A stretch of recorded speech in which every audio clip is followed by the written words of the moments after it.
Assalamualaikum warahmatullahi wabarakatuh. Saya Nafinti Sahwe dari kelas 6 gabungan 1 SIK. Sini saya akan menjelaskan tentang materi geografi regional. Geografi regional adalah kajian yang mendekatkan pada karakteristik unik dari wilayah tertentu seperti elemen alam, elemen manusia, dan regionalisasi yang mencakup teknik seluruh penggambaran ruang dalam wilayah. Anthony Giddens dan Nigel Triff melihat geografi regional sebagai analisis kontekstual, proses sosial dan ekonomi dari berbagai daerah. Geografi regional menurut para ahli. Yang pertama, Wikiversity. Geografi regional adalah studi tentang wilayah-wilayah tertentu di dunia ini, mencakup semua aspek, baik aspek manusia dan alam dari wilayah dan perwilayahan tertentu. Geografi regional dimulai sebagai gagasan bahwa geografi harus dipecah berdasarkan wilayah. Ide ini mencapai masa keemasannya dengan munculnya tokoh seperti Alfred Hettner, Vidal de la Blache, dan Richard Hastrone. Selanjutnya, OMIS Internasional. Geografi regional adalah studi tentang wilayah-wilayah dunia. Fokus kajiannya adalah karakteristik khas dari wilayah tertentu seperti komponen alam, komponen manusia, dan regionalisasi yang mencakup teknik penggambaran daerah ke wilayah. Geografi regional juga merupakan pendekatan yang tepat untuk studi geografi penting lainnya. Paradigma geografi regional telah memberi kesan pada beberapa ilmu geografi alternatif serta geografi dan morfologi. Selanjutnya, Johnson. Geografi regional merupakan studi tentang wilayah di permukaan bumi dengan mempergunakan analisis perbedaan wilayah dan persamaan wilayah. Ruang lingkup geografi regional. Geografi regional sebagai studi tentang variasi penyebaran gejala dalam ruang di wilayah tertentu, baik secara lokal, negara, maupun benua. Ruang lingkup geografi regional mencakup semua gejala yang ada di wilayah bersangkutan, baik gejala fisiknya maupun manusia, yang terdiri dari yaitu yang pertama, lokasi. Lokasi merupakan konsep geografi paling penting, karena lokasi menunjukkan posisi suatu tempat, benda, atau gejala di permukaan bumi. Jadi lokasi akan menunjukkan di mana akan terjadinya suatu gejala yang ada di permukaan bumi. Lokasi untuk menjawab pertanyaan di mana suatu fenomena geosfer terjadi dan mengapa terjadi di sana, tidak di tempat lain. Terdapat dua macam lokasi, yaitu absolut, merupakan posisi suatu wilayah berdasarkan koordinat, garis lintang, dan garis bujur. Jadi lokasi absolut itu berdasarkan garis lintang dan garis bujur. Kemudian yang lokasi relatif merupakan posisi suatu wilayah berdasarkan kondisi dan situasi daerah sekitarnya. Kondisi dan situasi tersebut bisa berupa kondisi fisik, kemudian kondisi sosial, kemudian kondisi ekonomi, budaya, dan keberadaan transportasi dengan daerah di sekitarnya.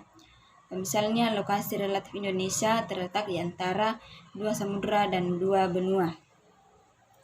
Kemudian tempat. Tempat mampu mencerminkan karakter fisik dan sosial suatu wilayah. Suatu tempat berbentuk melalui penggabungan karakter fisik.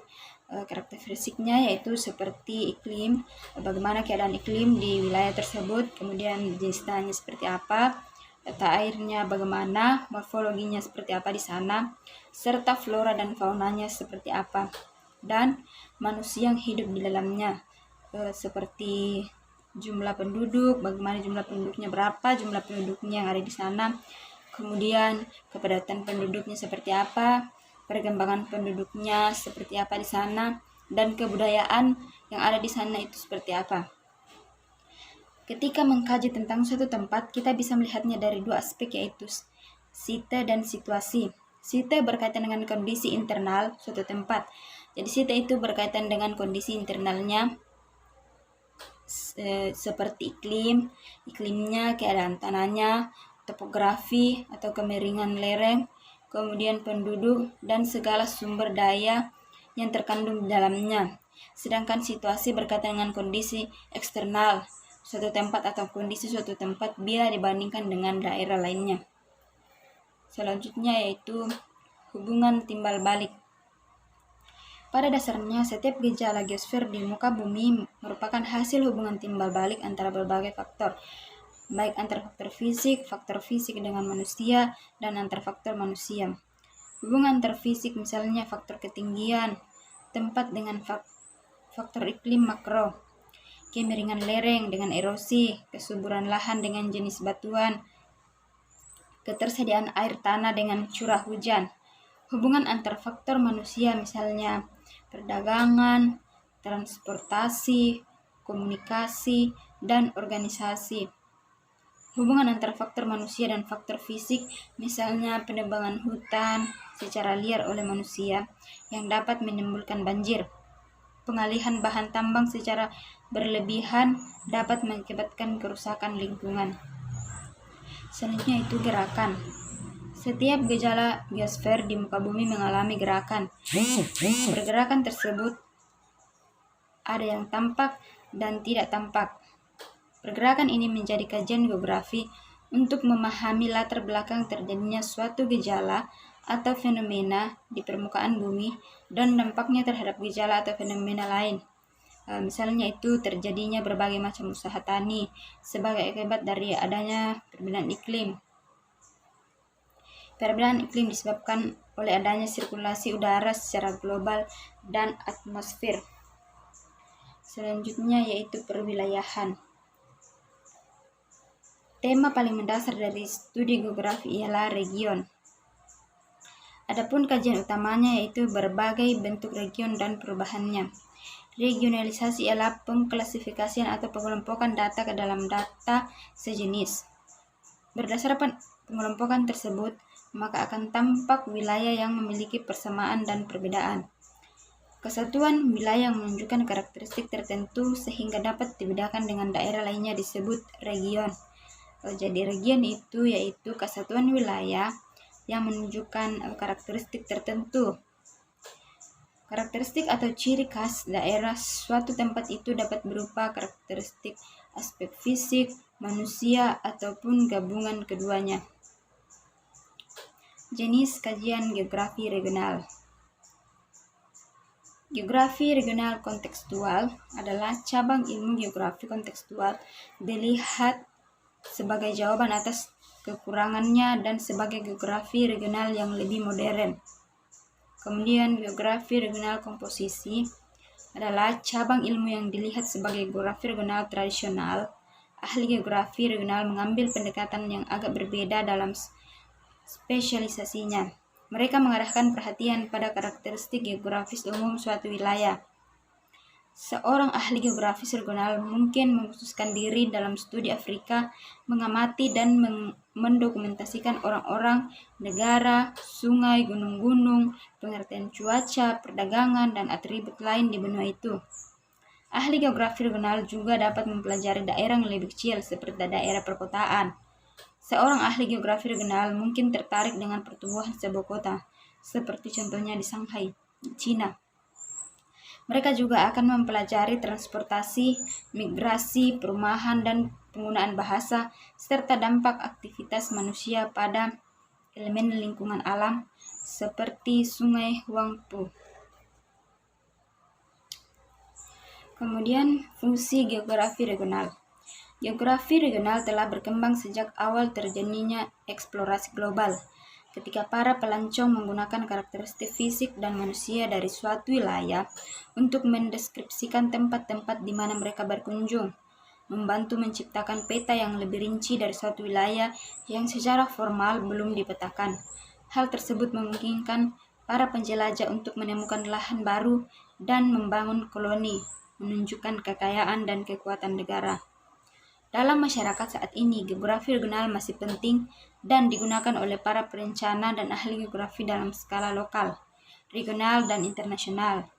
Namun, sebagai besar, ahli geografi mengkhususkan diri pada topik tertentu.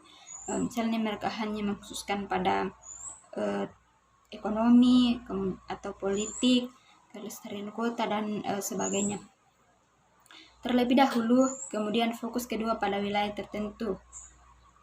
Bagi ahli geografi, geografi regional adalah cara untuk mengatur dan menyederhanakan sejumlah besar informasi spasial yang ada di dunia. Jadi bagi ahli geografi regional ini mereka gunakan untuk mengatur dan menyederhanakan sejumlah besar informasi spasial yang ada di dunia. Geografer juga menganggap informasi yang dikumpulkan dari daerah penting dalam menciptakan dan menganalisis data spasial yang dikumpulkan melalui penginderaan jauh dan sumber lain. Geografi regional menawarkan bidang aplikasi yang ideal untuk pemikiran dan metode geografis. Studi ini juga membantu membagi dunia menjadi area-area yang lebih kecil untuk membuat informasi lebih mudah untuk diproses dan ditampilkan. Geografi regional menyediakan sarana untuk melakukan penelitian geografis. Jadi geografi regional itu menyediakan sarana kita untuk dapat melakukan penelitian geografis, membandingkan data atau peta untuk memahami tren, mengidentifikasi pola, atau memprediksi peristiwa masa depan. Unsur-unsur esensial dalam geografi regional: mempelajari hubungan yang bertautan antara aspek fisik dengan aspek-aspek manusia dalam kaitan keruangan di suatu wilayah tertentu. Melalui interpretasi dan analisis geografi regional, maka ciri khas suatu wilayah dapat ditunjukkan sehingga perbedaan antara wilayah akan nampak semakin jelas. Geografi regional adalah geografi yang mempelajari kewilayahan atas dasar luas dan sempitnya daerah tersebut. Jadi, unsur esensial dalam geografi adalah region atau wilayah. Region adalah suatu wilayah yang mempunyai kesamaan yang dapat dilihat dari unsur fisikal, unsur manusia, maupun gabungan antara keduanya. Wittgenstein mengemukakan unit-unit region dapat dibentuk oleh kenampakan iklim saja, tanah saja, sehingga menunjukkan areal saja. Jadi jika hanya ada kenampakan iklim dan tanah, itu hanya akan menunjukkan area. Kemudian multiple feature region yang menunjukkan kenampakan majemuk seperti gabungan antara jenis tanah dan tumbuhan dengan budidaya bercocok tanam. Kemudian region total atau kompage yang terdiri atas banyak unsur fisik manusia seperti provinsi, negara, atau kawasan tertentu. Bintarto mengemukakan bahwa region dapat dilihat dari keseragaman atau kesamaan dalam kriteria tertentu. Wilayah dalam banyak hal diatur oleh beberapa pusat kegiatan yang saling berhubungan dengan garis melingkar. Kemudian generik region, klasifikasi wilayah yang terutama menekankan pada jenisnya, fungsinya diabaikan. Spesifik region, klasifikasi wilayah berdasarkan kekhususannya, merupakan daerah tunggal mempunyai ciri-ciri geografi yang khusus. Terdapat 4 unsur yang esensial dalam struktur regional yaitu nodal, yaitu adanya arus barang atau gagasan dari manusia. Kemudian adanya pusat yang menjadi pusat pertemuan arus tersebut secara terorganisasi. Kemudian adanya wilayah yang makin meluas. Kemudian adanya jaring-jaring rute tempat tukar-menukar berlangsung. Contoh geografi regional, contoh kajian geografi regional misalnya Indonesia. Nama Indonesia sebagai Nusantara pertama kali diperkenalkan oleh J.R. Logan pada tahun 1850. Indonesia merupakan suatu region. Hal tersebut berdasarkan pada kenyataan bahwa antara bagian wilayah Indonesia mempunyai persamaan-persamaan tertentu, misalnya persamaan iklim, persamaan letak, persamaan bahasa dan ideologi, persamaan budaya, dan yang terpenting secara hukum antara bagian wilayah Indonesia merupakan suatu kesatuan hukum negara yang merupakan wilayah bekas jajahan Hindia Belanda, ditambah adanya 2 daerah istimewa, yaitu daerah istimewa Yogyakarta dan Nanggro Aceh Darussalam. Jadi Indonesia itu merupakan region karena di Indonesia mempunyai persamaan-persamaan. Misalnya ada yang memiliki iklim yang sama, bahasa yang sama, budaya yang sama. Jika dianalisis lebih lanjut, menurut kriteria sebuah region, wilayah Indonesia bukan hanya satu region, tapi menjadi beberapa region, kecuali apabila kriteria pengklasifikasian region itu dibuat secara makro. Jadi Indonesia itu bukan hanya satu region, tapi ada beberapa region. Kecuali jika kriterianya didasarkan pada pengklasifikasian secara makro. Misalnya kriteria region dengan didasarkan pada iklim matahari yang membagi dunia menjadi iklim tropik, subtropik, dan iklim polar. Maka seluruh bagian wilayah Indonesia dapat dinyatakan sebagai suatu region iklim tropik. Studi ini juga melihat wilayah sebagai kategori spasial yang dibangun secara sosial.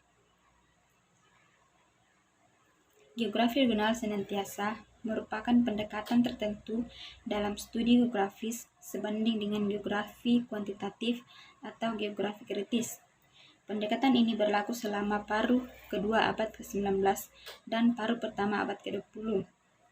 Periode ketika kemudian paradigma geografi regional menjadi pusat dalam ilmu-ilmu geografi, kondisi itulah kemudian dikritik karena deskripsinya dan kurangnya teori. Kritik keras ditujukan terhadap geografi regional khususnya selama 1950-an dan revolusi kuantitatif. Paradigma geografi regional telah mempengaruhi banyak ilmu geografi lainnya, termasuk geografi ekonomi dan geomorfologi. Geografi regional masih diajarkan di beberapa universitas sebagai studi tentang wilayah-wilayah utama dunia, seperti Amerika Utara dan Latin, Eropa dan Asia, dan negara-negara mereka. Selain itu, gagasan pendekatan kota wilayah untuk studi geografi menggarisbawahi interaksi perkotaan, pedesaan mendapatkan kepercayaan sejak pertengahan 1980-an. Beberapa ahli geografi juga telah mencoba untuk memperkenalkan kembali sejumlah regionalisme sejak tahun 1980-an. Ini melibatkan definisi daerah yang kompleks dan interaksi dengan skala lain. Kemudian contoh lain dari geografi regional yaitu mata pencaharian penduduk perkotaan. Penduduk kota memiliki sifat heterogen, yaitu berbeda-beda satu sama lain. Hal ini dikarenakan penduduk perkotaan tidak hanya warga asli, namun banyak yang berasal dari berbagai daerah atau urbanisasi, yaitu perpindahan penduduk dari desa ke kota, menjadi salah satu penyebab masyarakat kota menjadi heterogen. Faktor terjadinya urbanisasi adalah pandangan masyarakat desa beranggapan bahwa hidup di kota lebih mudah mendapatkan pekerjaan. Alhasil, mata pencaharian penduduk perkotaan menjadi berbeda-beda jenisnya. Sebagai contoh, di desa penduduknya hanya mengenal beberapa pekerjaan saja yang umum seperti nelayan, petani, tukang mandor, tukang bangunan, PNS, karyawan swasta, juragan dagang, dan lain-lain. Sedangkan yang khusus seperti notaris, desain interior, youtuber, selebgram, dan lain-lainnya hanya ditemukan di perkotaan saja. Contoh lainnya juga yaitu penggunaan lahan kawasan lindung. Kawasan lindung adalah sebidang lahan yang kegunaannya diperuntukkan supaya menahan ancaman bencana yang bisa saja terjadi sewaktu-waktu. Pemanfaatan lahan yang hendak digunakan sebagai kawasan lindung biasanya mengutamakan pada hutan yang mudah terbakar. Kawasan lindung seperti tanaman bakau mengharuskan dasarnya menggunakan permukaan air. Permukaan air mampu menahan api yang membakar hutan sehingga dikatakan sebagai kawasan lindung. Pertanian yang menggunakan metode terasering juga merupakan salah satu penggunaan kawasan lindung. Terasering dibentuk pada lahan pertanian miring dan dibuat layaknya bentuk tangga agar menahan laju erosi. Secara garis besar dapat disimpulkan bahwa kawasan lindung mengandung arti menahan bencana yang sewaktu-waktu dapat terjadi. Dari penjelasan yang dikemukakan, dapat dikatakan bahwa gambaran permukaan bumi yang senantiasa dipelajari menggunakan pendekatan spasial disebut sebagai geografi regional. Misalnya saja terkait dengan hutan yang menjadi paru-paru dunia. karena proses fotosintesis yang dilakukan oleh tumbuhan mengeluarkan penyediaan oksigen di permukaan bumi. Beberapa manusia memiliki sifat serakah akan harta kekayaan, sehingga banyak hutan yang terkena penebangan secara liar. Jadi karena manusia yang serakah, sehingga banyak manusia yang melakukan penebangan hutan secara liar, dan itu mengakibatkan hutan menjadi gundul. Kondisi tersebut sangat memprihatinkan mengingat penggundulan hutan dapat menyebabkan bencana alam tanah longsor. Penyebab tanah longsor dapat dicegah dengan cara selektif dalam menebang hutan, serta mengadakan kegiatan reboisasi. Reboisasi itu kegiatan penghijauan, menanam pohon di hutan. Sepenggal penjelasan tersebut merupakan contoh nyata hubungan antara manusia dengan alam. Dengan kata lain, kolerasi antara komponen biotik dan abiotik dapat menimbulkan suatu hal negatif. Meskipun banyak yang positif dan menguntungkan, namun kajian kolerasi komponen harus dipelajari lebih dalam lagi. Sekian penjelasan dari saya, kurang lebihnya mohon dimaafkan. Assalamualaikum warahmatullahi wabarakatuh.